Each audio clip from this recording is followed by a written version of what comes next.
kita hadiri pemeriksaan 2 kali, Bang? Enggak, kalau nggak hadir, saya kan udah jelasin alasannya. Lagi Disebut alasannya karena tidak wajar dan itu, Bang. Dari pihak kepolisian, Pak, kayak gitu tadi penjelasannya. Kita 2 kali tidak ada wajar. Nah, dari kenapa saya nggak tahu kalau wajar nggak wajar.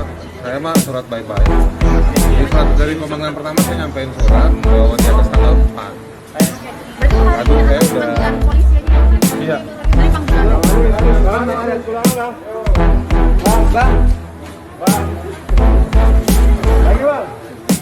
Pak.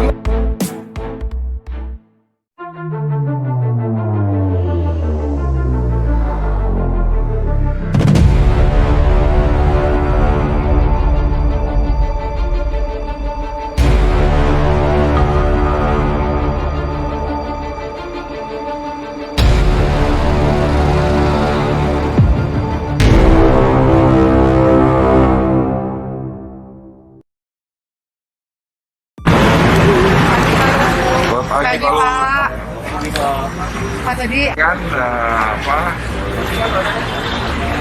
pencemaran nama baik saya dengan polisi. Siapa yang dilaporkan, Pak? Jadi siapa? Haris Azhar sama Fathia. Fathia dan Haris jadi tersangka. Silahkan buktikan di pengadilan. Ditulis oleh X Hardi. Setelah sekian lama menunggu kejelasan status Fathia Maulidiyanti dan Haris Azhar, akhirnya Polda Metro Jaya menetapkan mereka berdua sebagai tersangka kasus dugaan fitnah dan pencemaran nama baik terhadap Luhut Binsar Panjaitan. Laporan ini dibuat Luhut sebagai reaksi atas tayangan YouTube bertajuk "Ada Lot Luhut di balik relasi ekonomi Ops Militer Intan Jaya. Jenderal Bin juga ada." Dalam video itu, Fathia dan Haris membicarakan hasil riset terkait konflik di Intan Jaya, Papua. Hubungannya dengan tambang emas di sana yang mereka sebut turut dikuasai oleh perusahaan milik Luhut. Awalnya Luhut mensomasi mereka dan menuntut permintaan maaf. Tapi mereka terkesan tidak mau minta maaf. Penjelasan yang diberikan pun tidak memuaskan pihak Luhut. pagi Pak. Pak tadi Kan mengenai pencemaran nama baik saya dengan polisi. Siapa yang dilaporkan, Pak? Jadi siapa? Haris Azhar sama Fathia. Pak, kenapa kemudian mengambil jalur hukum? Karena sebelumnya kan sudah melakukan somasi 2 kali dan sudah dijawab dia juga nggak mau informasinya. ya. Saya kan harus mempertahankan nama baik saya, anak cucu saya. Ini saya kira sudah keterlaluan karena saya sudah minta 2 kali untuk minta maaf, nggak mau minta maaf. Ya sekarang kita ambil jalur hukum, jadi saya pidanakan dan perdatakan dia. Saya kan harus mempertahankan nama baik saya, anak cucu saya. Jadi, saya kira sudah keterlaluan karena 2 kali saya sudah meminta Haris Azhar dan Fathia meminta maaf.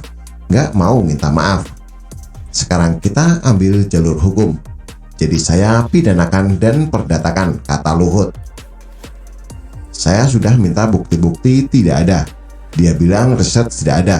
Jadi saya kira pembelajaran kita semua masyarakat. Banyak yang menyarankan saya tidak begini membuat laporan polisi. Tapi saya bilang tidak.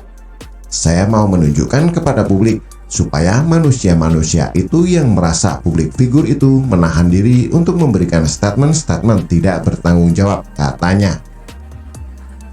Mereka inginnya mediasi, tapi apanya yang mau dimediasi?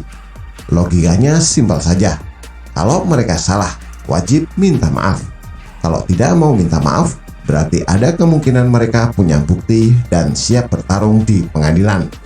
Simpel. Biar masyarakat yang menilai dan menonton langsung siapa yang salah dan benar. Saya pribadi bukan pendukung Luhut.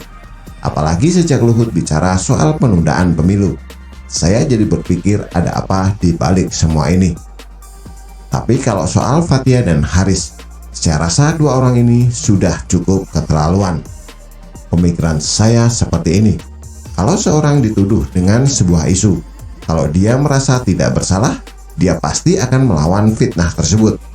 Salah satu caranya adalah melapor ke polisi. Tapi kalau dia diam saja, berarti ada kemungkinan tuduhan tersebut benar.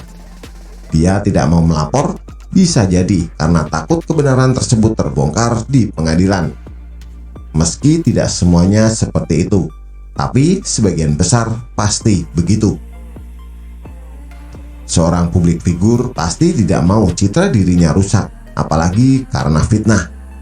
Jadi dalam kasus Luhut ini, sepertinya memang dia merasa difitnah sehingga berani melawan. Malah Fathia dan Haris yang awalnya garang malah jadi ketar-ketir. Buktinya mereka sudah memulai ancang-ancang untuk mengajukan pra-peradilan. Meski itu adalah hak mereka, tapi itu adalah tanda kalau mereka panik. Tapi yang membingungkan adalah mereka tak mau minta maaf dengan dalih punya bukti. Berkali-kali mereka mengaku punya bukti. Jadi memang pengadilan adalah arena paling tepat untuk membuktikan siapa yang benar. Mereka berdua akan diperiksa sebagai status tersangka. Tinggal dilihat apakah mereka akan ditahan atau tidak. Setidaknya ini bakal jadi pelajaran bagi orang-orang yang merasa arogan karena terafiliasi dengan ormas, kelompok, atau lembaga tertentu. Orang-orang seperti ini kadang harus ditindak tegas sesekali. Kita tahulah mereka-mereka itu kayak gimana. Mereka sering mengaku bela rakyat, bela HAM, pemerhati lingkungan, pembela agama, peduli kemanusiaan, peduli rakyat kecil, tapi di belakang mereka juga munafik dan banyak drama. Bela sesuatu tapi ada udang di balik batu. Justru mereka ini yang paling munafik dan pantas ditampar biar sadar. Tak ada makan siang gratis di dunia ini. Dipikirnya semua orang percaya kalau mereka membela sesuatu secara gratis. Saya bela Luhut yang memperkarakan Fathia dan Haris biar publik sadar siapa mereka berdua sebenarnya. Luhut sudah beri peluang damai, tapi tidak dipertimbangkan. Lantas, bagaimana kalau misalnya Luhut yang dinyatakan bersalah atau ada bukti kuat yang membuat Luhut terjepit? Yah, memang begitulah politik. Saya pribadi bukan pendukung Luhut, hanya mendukung agar orang munafik, siapapun itu, dipermalukan di depan publik. Bagaimana menurut Anda? Silahkan tulis komentar di bawah.